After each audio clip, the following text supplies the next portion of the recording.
Nós estamos estudando o livro de A Revelação de Jesus Cristo. É um título preferido em vez de Apocalipse de João. O título preferido é Revelação de Jesus Cristo. A participação de João foi aquela participação de um receptor da mensagem de Cristo Jesus. E às vezes ele escrevia, outras vezes falava, agora não escreve, e ele foi relatando aquilo que Jesus mesmo estava escrevendo. Então, ele foi o escritor para Jesus, mas a revelação é de Jesus Cristo. É Jesus Cristo falando em muitas partes do livro. E nós já demos uma introdução, na verdade um panorama de cada capítulo de Apocalipse, e agora nós estamos voltando para cada capítulo, e agora estamos ainda no capítulo 1, incentivando a voltarmos às profecias. Na palavra de Deus, 1/3 da Bíblia é profecia. 25% da palavra de Deus, mais ou menos, é profecia. Deus falando aquilo que iria acontecer. Das profecias que iriam acontecer, nós chegamos num ponto de zerar. Estamos zerados de profecia. Nós não precisamos, para a igreja, nenhuma profecia mais. A última profecia que foi cumprida foi o derramamento do Espírito Santo formando a igreja. A partir daí, haverá outros acontecimentos: arrebatamento da igreja, tribunal de Cristo, as bodas do Cordeiro, a tribulação, o Armagedon, a segunda vinda de Cristo, o estabelecimento do reino dele por 1000 anos e, finalmente, a destruição do mundo, o grande trono branco, que é o julgamento de todos os incrédulos de todas as épocas, e o estado eterno. Então nós não estamos dependendo de profecia nenhuma mais para nós vivermos como igreja. O Senhor vai buscar a sua igreja, arrebatar a sua igreja, aí sim entra um processo das últimas profecias. E o livro do Apocalipse é o livro que nos ensina sobre isso. Infelizmente, alguns acham que Apocalipse já aconteceu. O anticristo, por exemplo, era o Nero, Diocleciano, ou qualquer outro ditador, déspota, opressor da igreja. Mas nós cremos que a Bíblia, Apocalipse, deixa muito claro as coisas que viste, as coisas que são e as coisas que devem acontecer. Então, o João, ele está nessa parte de as coisas que viste. O que ele viu? Ele viu Jesus. Então, de volta às profecias, nós estudamos um pouco sobre voltar a ler o Apocalipse. Então, algumas pessoas acham que não vão ler porque é difícil. Você lê bula de remédio e não reclama, né? Nós lemos um monte de coisa difícil, que não tem proveito muitas vezes, e não queremos ler o Apocalipse porque é difícil. Leia, leia, leia, leia. Mesmo que você não entender, quando alguém falar, você já tem o rudimento, o fundamento, porque você leu. Alguns não liam o Apocalipse porque houve uma maldição sobre o livro, uma proteção da igreja, né? A igreja que eu digo é a igreja medieval, né? Os romanistas. Então, aqueles bispos falavam para o povo, de modo geral, não ler, com o risco de ficar louco. E algumas pessoas ficaram com isso na cabeça, né? Vou ficar louco se eu ler Apocalipse. De certa forma, nós somos loucos mesmo, porque qualquer um que acreditar que um bando de gente vai subir para as nuvens é louco, não é? Mas a gente não espera que o mundo compreenda isso, porque a loucura de Deus é que nos salva. A palavra de Deus já fala sobre esse conceito de ser louco para o mundo, ser louco por Cristo, por causa de Cristo Jesus. Então, não fica louco não.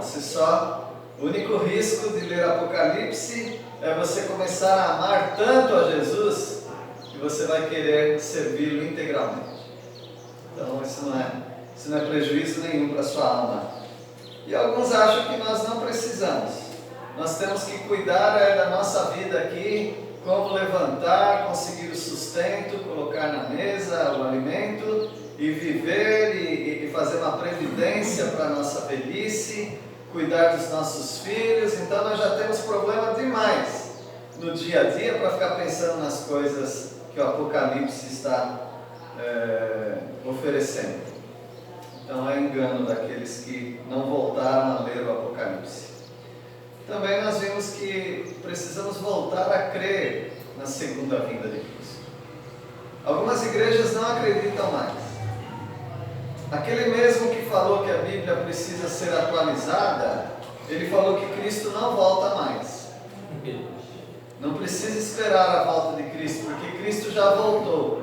Quando ele foi para o céu, e 10 dias depois veio o Espírito Santo, era ele voltando, era Jesus voltando. Então Jesus já voltou, a igreja não precisa mais pensar na volta de Cristo. Engano, porque a palavra de Deus, ela fala que a segunda vinda, inclusive, tem duas partes. A primeira parte é a igreja subindo até as nuvens e Jesus levando a igreja para a sua premiação e casamento. E a segunda parte da segunda vinda é nós vindo com Cristo Jesus como o Rei dos Reis, o Senhor dos Senhores, aquele que vai julgar toda a terra. Então a palavra de Deus fala assim da segunda vinda e nós precisamos lembrar que isso é verdade. Algumas pessoas acham que nós vamos cristianizar esse mundo. Se nós formos bons, de bom testemunho, e se nós erradicarmos a fome e as injustiças da terra, então nós vamos estabelecer o reino de Cristo Jesus.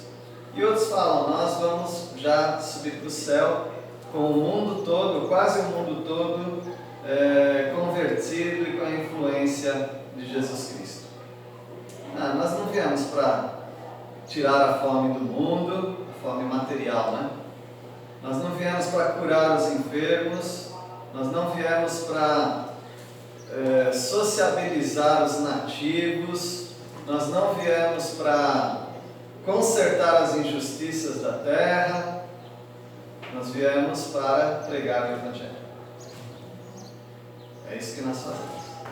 Você sabia que Jesus deixou um monte de leproso com lepra ainda? Você sabia que Jesus deixou um monte de aleijado ainda? Você sabia que Jesus deixou um monte de faminto ainda? Porque ele veio para dar a vida em resgate por muitos. É isso que ele fez. Então, não tenta pegar o Evangelho, uma mensagem divina, uma mensagem poderosa para fazer aquilo que só o Evangelho pode fazer, que é tirar uma pessoa que está indo em direção ao inferno e lago de fogo e colocar essa pessoa no trilho para o céu. Nenhuma obra social pode fazer isso. Dar cesta básica, outros podem dar, inclusive nem é a sua responsabilidade, você paga imposto para isso. Pessoas às vezes querem dinheiro para fazer uma viagem. Você vai lá na assistência social, vê o que eles podem fazer por você. A igreja não está aqui para pagar a conta de luz de quem não consegue pagar a conta de luz. A igreja não está aqui para oferecer cesta básica para as pessoas que estão com fome. Mas que falta de coração que você tem, né? Você não sabe se eu ajudo pobres ou não para falar isso? Mas a igreja do Senhor Jesus Cristo, ela não tem essa função. Ela pode e tem feito isso. Mas ela pode se perder no meio do caminho, num evangelho social que começa a pregar que o pecado é a injustiça social. E aí você vai tapando os buracos do governo, tapando o buraco das organizações que deveriam fazer isso. Nem sei se organizações deveriam fazer isso, né? Mas, e com isso você se perde no meio do caminho. E esquece que a salvação da alma, a aceitação de Jesus Cristo é que vai fazer a diferença eterna para aquelas pessoas.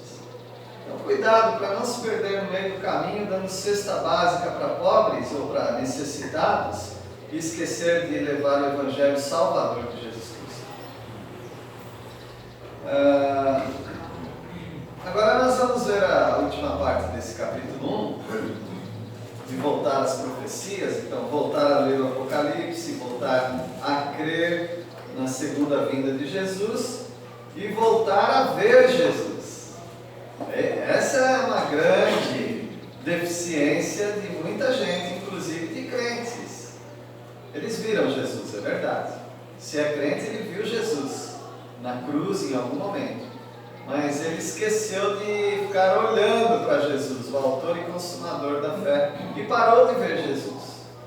Talvez alguém aqui no nosso meio tenha parado de ver Jesus. Ele viu Jesus, mas agora eu não quero mais ver. Agora ele começa a ver outras coisas desse mundo.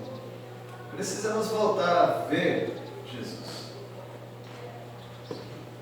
O apóstolo João viu Jesus, tocou em Jesus, apalpou Jesus, deitou no peito de Jesus, andou na praia com Jesus, foi no barquinho com Jesus, subiu no monte da transfiguração com Jesus. Então ele viu, apalpou Jesus. Eu não.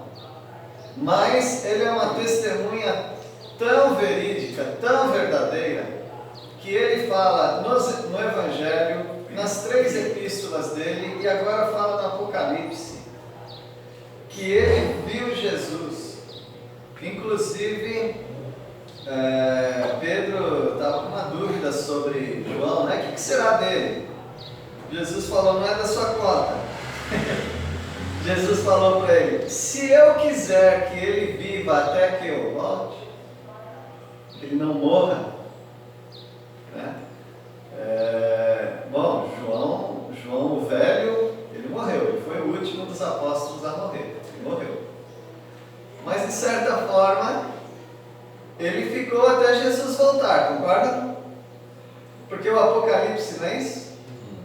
Ele viu aquilo que nós vamos ver ainda, mas ele viu em vida. Ele viu também no Monte da Transfiguração o próprio Moisés e Elias. Então João foi um homem agraciado por Deus, e ele vai mostrar para você quão perto alguém pode ficar de Jesus. Mais do que ele, você teria que ser um anjo para ver Jesus mais do que João viu, bem de pertinho. Se você creu em tudo aquilo que ele falou, Deus falou através dele nos evangelhos e nas cartas, aqui então você tem que crer também, como ele viu Jesus. Vamos ver como ele viu Jesus e como que nós podemos ver a Jesus também.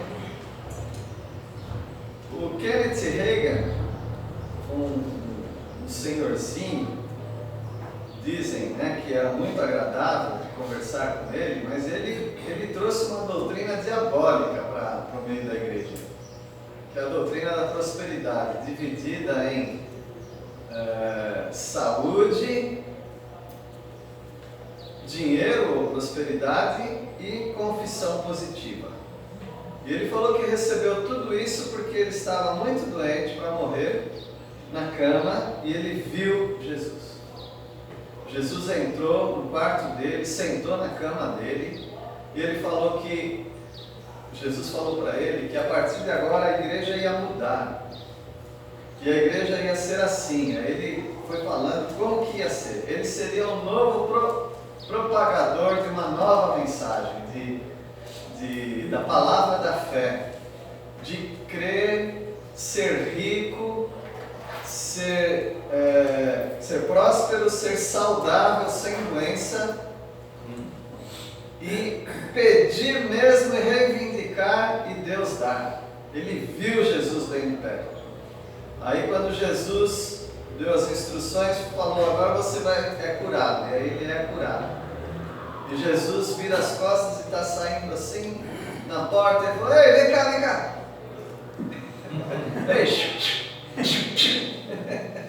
Vem cá, preciso fazer mais uma pergunta.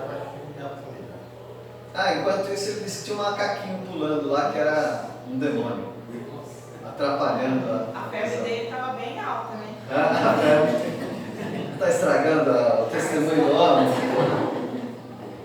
Meus irmãos, esse homem fez um estrago, que nós estamos ainda tentando varrer a sujeira para fora das igrejas. Muitas pessoas, alguns, né, não, talvez não tantos, mas muitas pessoas já viram Jesus. Esse viram é entre aspas, né? Porque eu não sou obrigado a acreditar que essas pessoas viram Jesus. Jesus apareceu 14 vezes quando ele ressuscitou. E depois que ele foi para o céu, ele apareceu mais 3 vezes. E não foi para você, nem para mim. Foi para o apóstolo Paulo. Ele tinha um propósito em se revelar para o apóstolo Paulo. Então eu tenho que beber da fonte de Paulo. Tenho que beber da fonte de João. Pessoas que ou receberam uma revelação de Jesus para conduzir a igreja, ou pessoas que viveram com Jesus, desde o batismo de João Batista e andando com Jesus. Fique só na palavra. Qualquer coisa que for extra palavra de Deus, você cai no erro de entrar no conto do Kenneth Hagin. Morreu sem acidente, morreu velhinho, morreu dormindo, tranquilo. Então, aquilo só fortaleceu a mensagem dele, que crente vai morrer, porque como é que vai morrer então? Se não é de acidente, não é de doença, dormindo. E ele morreu bem velhinho, tranquilo, né? E com aquilo ele ganhou mais força ainda a mensagem dele. E nós sabemos que não é assim. Então, ver Jesus não significa aconteceu o mesmo que aconteceu com esse homem, que eu não acredito, tá bom? Porque eu tenho total direito de não acreditar se alguém vier aqui falar que eu fui até o céu, depois fui até o inferno. Eu não preciso acreditar. Não porque a história é extraordinária, porque na Bíblia tem histórias muito mais extraordinárias. Mas é porque a Bíblia já está fechada. Não precisa mais acrescentar. Apocalipse, no último capítulo, fala sobre isso. Aquele que tirar, aquele que acrescentar. Então eu não preciso mais nada. Então nós estamos perdendo a oportunidade de ver Jesus aqui.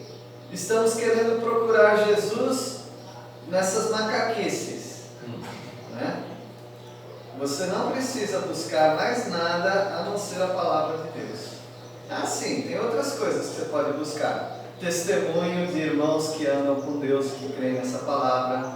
A oração, o estar junto com os irmãos. Você vai ver Jesus se você estiver disposto a ver Jesus nos termos que a palavra de Deus te entrega, te oferece. Vamos ver alguém que viu a Jesus. Versículo 9, alguém pode ler? Apocalipse 1, versículo 9. Eu, João, que também sou vosso irmão, e companheiro na aflição e no reino, e a paciência de Jesus Cristo, estava na ilha chamada Patmos, por causa da palavra de Deus e pelo testemunho de Jesus Cristo.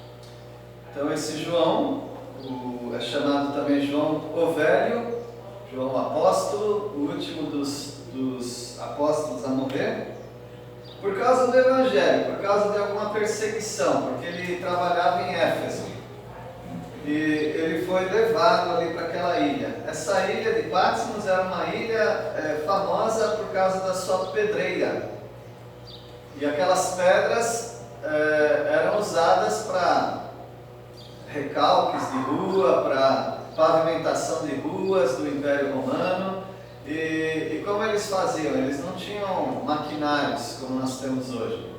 Então eles mandavam prisioneiros para essa ilha para quebrar pedra. E lá eles ficavam quebrando pedras, formando aqueles cascalhos, pedaços, e aí era transportado para os centros urbanos. João achou-se nessa ilha. Tem pessoas que vão para uma festa, bebem e de repente ele se vê na cama dele, né? Não sabe como chegou lá. Não sabe, tá lá.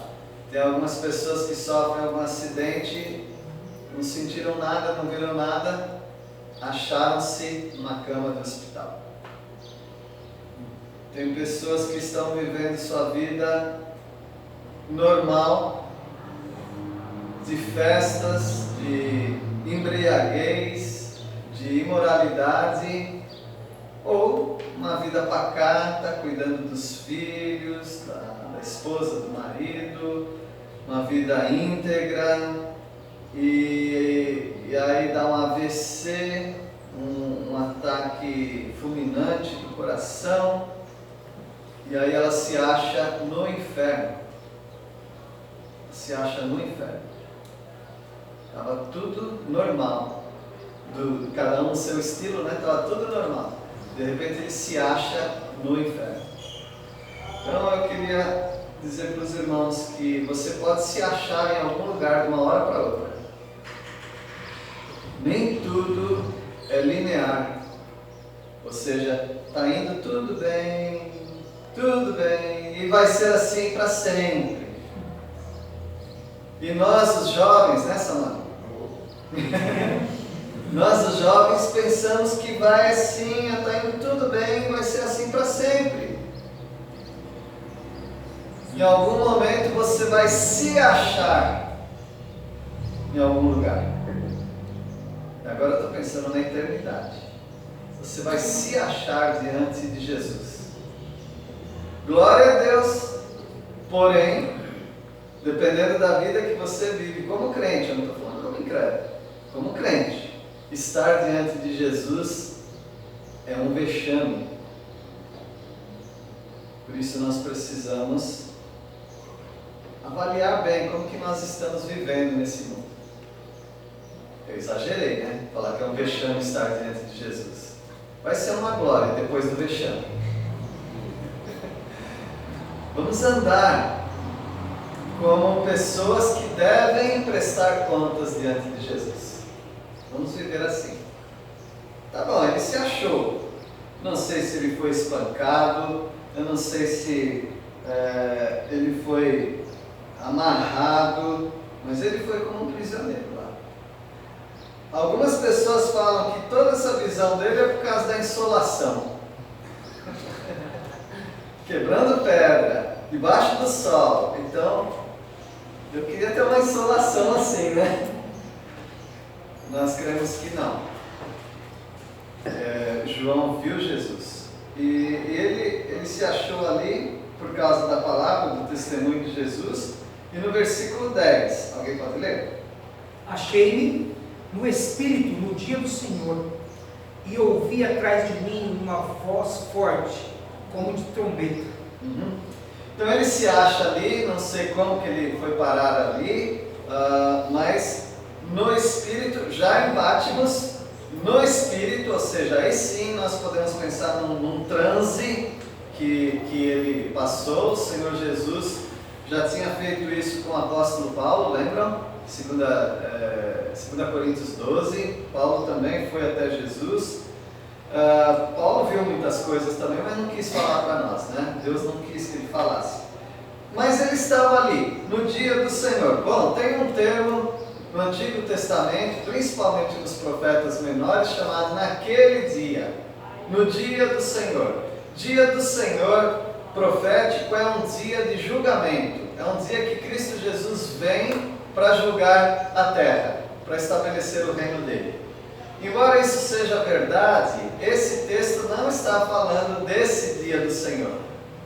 Porque ele não se achou no dia do Senhor, nem aconteceu ainda o arrebatamento, nem aconteceu ainda a tribulação, porque ele já está no dia do Senhor. Não, ele não está naquele dia do Senhor, o dia da vinda de Jesus. O dia do Senhor aqui é o domingo, tá bom? O dia do Senhor é o domingo.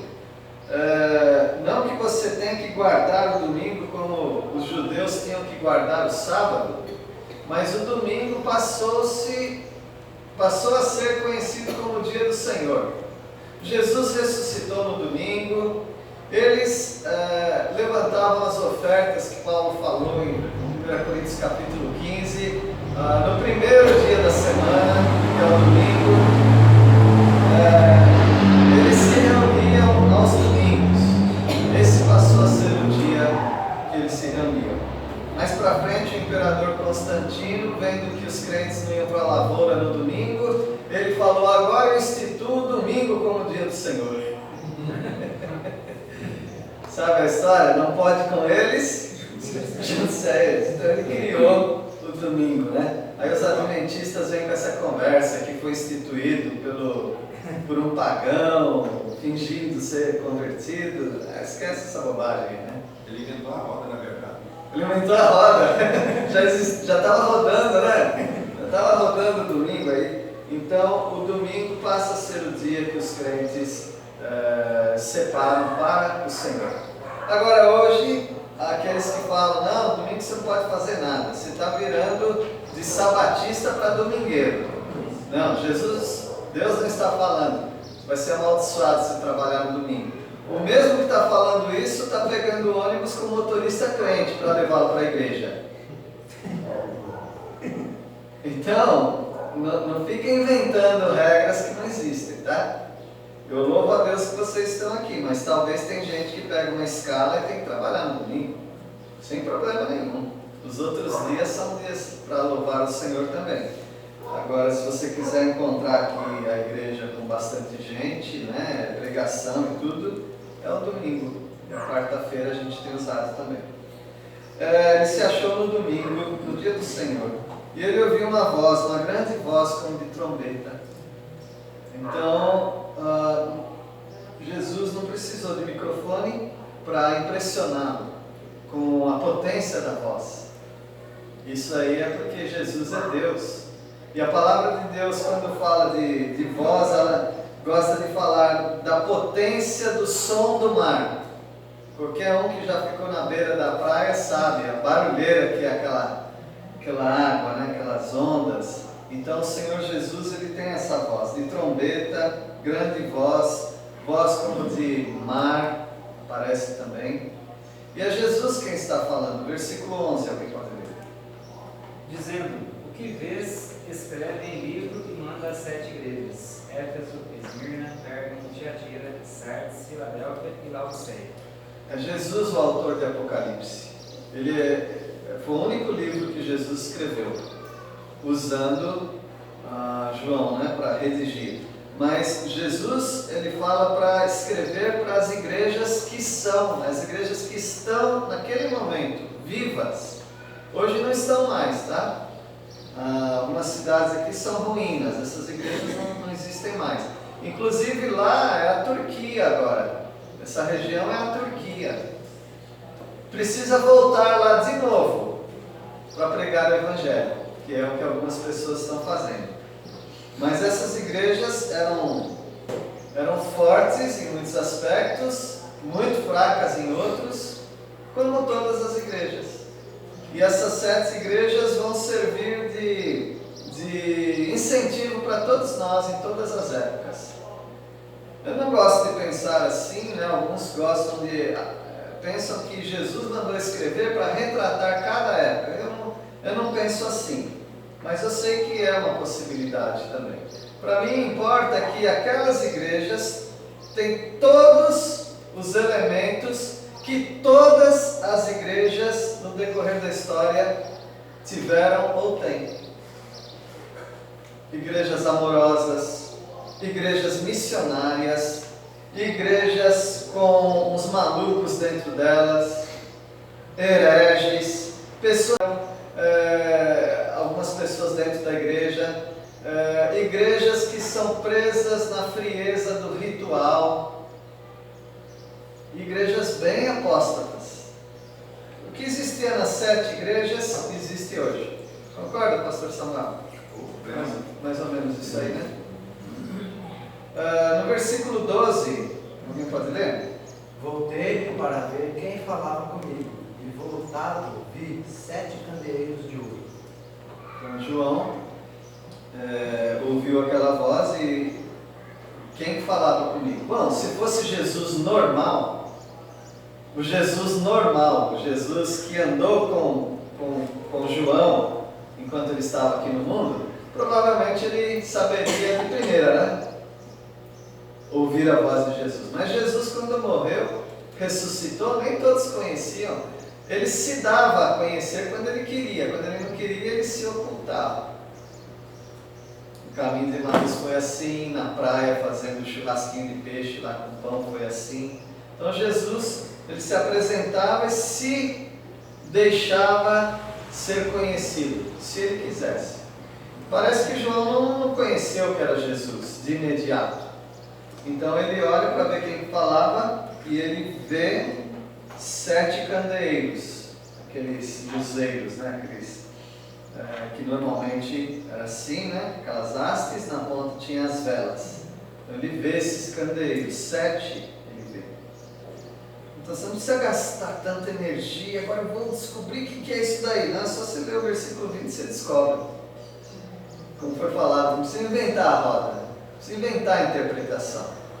Sempre que puder, a Bíblia interpreta a própria Bíblia, certo? Ou dentro do próprio contexto, o versículo anterior, os seguintes, ou em outros livros, mas a Bíblia, ela sempre vai te dar uma luz sobre o que significa aquilo.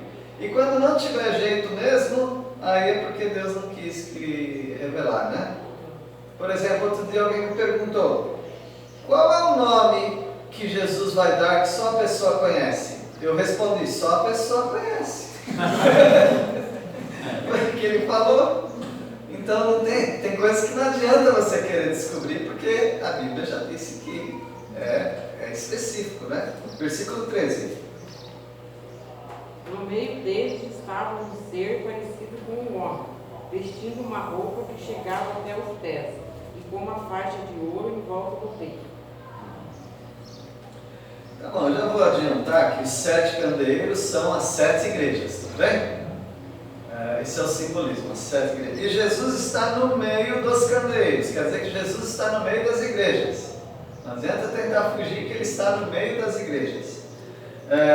E ele tem as suas vestes talares, são vestes chiques, vestes reais, de rei, de príncipe, e ele está cingido, né, com uma cinta à altura do peito, uma cinta de ouro, mostrando a majestade. Você viu Jesus, bebezinho, humilde, num berço de palha. Agora você vê o Jesus adulto, rei, todo-poderoso. Versículo 14.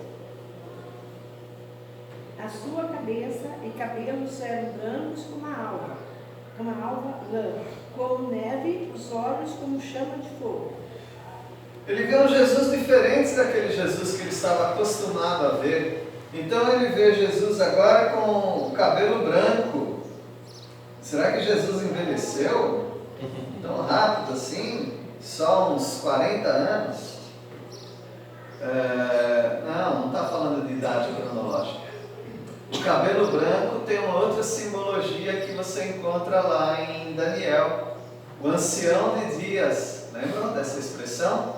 Que quer dizer eternidade. Mostrando-se não como o homem aqui na terra, mas como Deus eterno. Você quer ver Jesus? Ele é o Deus eterno. E também, ele tem os olhos flamejantes. Sai fogo do dele. Aí a gente falou isso aí, alguém disse: o que é? Naruto? É o que as pessoas têm, né? Fogo dos olhos. Isso quer dizer que nada escapa aos olhos de Jesus E além do mais, é fogo do juízo. Ele pode julgar só com os olhos dele. Se você tinha medo do seu pai que só olhava, você tremia, agora você tem Jesus, com os olhos de fogo. Ele vê tudo, meus irmãos. Adão, onde estás? Adão estava atrás do arbusto. Se Deus quisesse usar esses olhos de fogo, queimava o arbusto e aparecia o Adão atrás.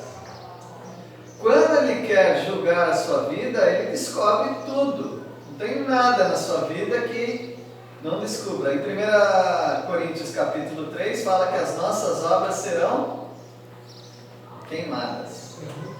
Tudo aquilo que você fez na obra de Deus vai ser queimado. Se for material resistente, vai sobrar, vai até purificar. Mas se for palha, madeira, feno, sobe tudo. Mas eu gastei tantas horas naquele projeto, se não fez para Deus de coração, não serviu nada, foi palha. Então os olhos de Jesus são chamas de fogo. Versículo 15.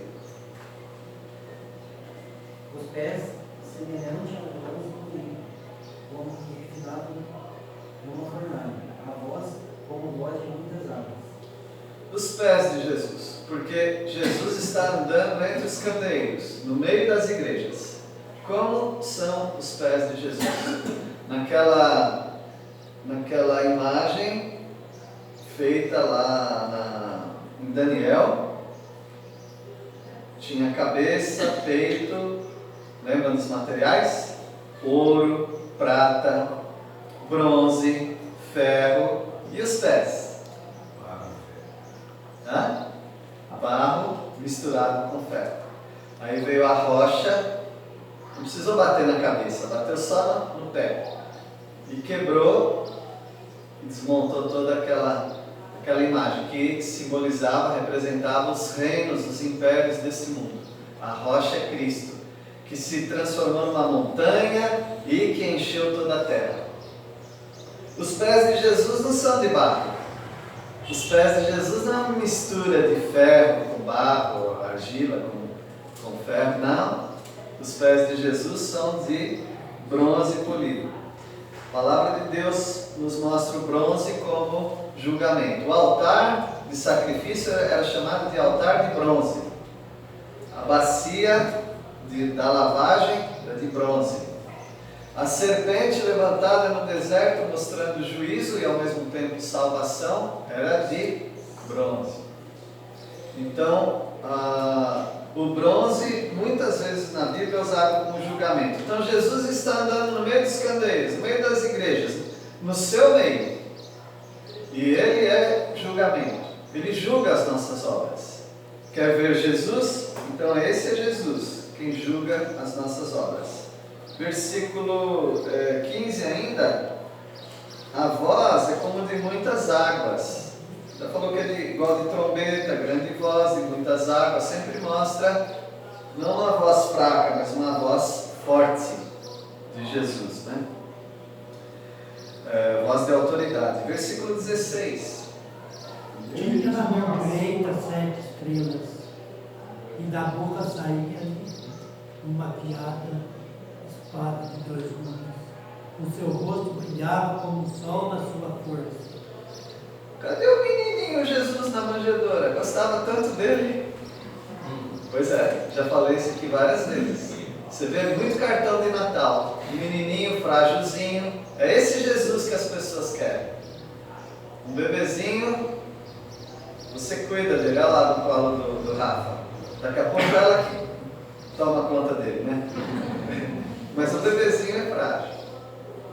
Mas agora Ele quer que você veja o Jesus forte. Jesus oferecendo sua humildade. Agora é o Rei dos Reis, Senhor dos Senhores, olhos de fogo, pés de bronze polido, voz como de muitas águas. A língua então não fica perto da língua dele. Veja o versículo 16 ainda. na mão direita, que mostra a autoridade, ele tem 7 estrelas. Já estou adiantando as 7 estrelas, que está lá no versículo 20. São 7 anjos que vão transmitir a mensagem às 7 igrejas. Então, ele tem esses anjos nas mãos. Cada estrela dessa que ele vai lançar para as igrejas é com a autoridade dele, na mão direita, mostrando sua autoridade. Então, não é qualquer um que vai levar a mensagem para a igreja.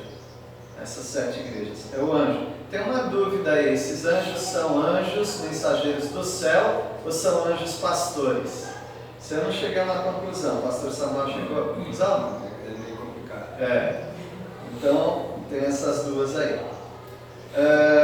A boca dele saía uma afiada espada de 2 cortes, 2 gumes. Então, a boca de Jesus pode exterminar os seus inimigos rapidinho. Então não precisa pensar no monstro, tá? Pensa nos simbolismos que ele está apresentando aqui. E assim foi que João viu Jesus. Quer conhecer Jesus? É aquele que ele fala, você escuta. Porque a sua boca não é adaptada com esse acessório de espada de 2 gumes. Não, mas um pregador falou comigo, parecia que estava rasgando uma espada assim na minha alma. Mas não foi o pastor, é o Espírito Santo. Ele usa vasos frágeis, mas é a boca de Jesus. O rosto dele era como o sol na sua força, ou seja, ao meio-dia, né? Ele é o sol da justiça de Malaquias. É aquele que se apresenta para nós de uma maneira que quando chega o sol da justiça, tudo se esclarece. A noite fica meio sombreado. Mas quando vem o sol da justiça, tudo se esclarece. Aquele sujeito, você acha que ele é crente ou não? Porque ele fala que eu lembro quando ele se batizou, mas ele não anda assim como é. A gente fica na dúvida. A gente não pode afirmar tal pessoa é salva. Bom, alguns pelo testemunho, é claro que se fala, é meu irmão em Cristo. Mas algumas pessoas estão sempre um pouco na luz, um pouco nas trevas. O pior momento para dirigir um carro é no lusco-fusco. Alguém sabe o que é lusco-fusco? Não é nem de noite e nem de dia. É horrível para dirigir. Os motoristas concordam? E algumas pessoas estão no lusco-fusco da vida cristã. Parece crente, mas você fica naquela dúvida. Mas quando vier o sol da justiça, acabou a dúvida. Acabou. Jesus sabe quem é quem. Versículo 17.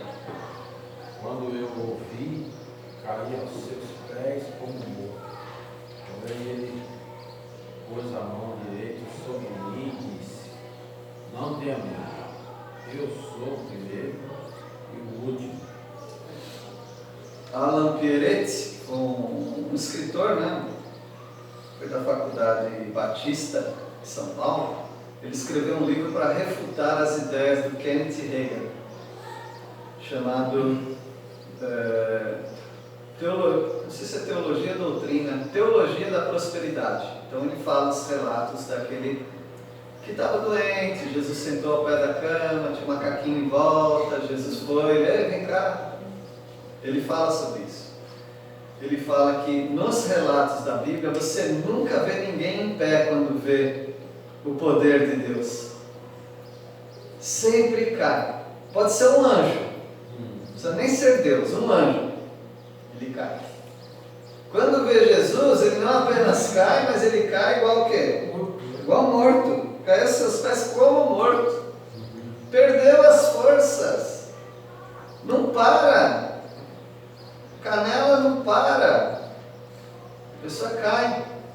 Então, essa é a diferença entre ver a Jesus de modo reverente e falar que viu Jesus de um modo arrogante. Ninguém fica em pé diante de Jesus. Ele cai como morto.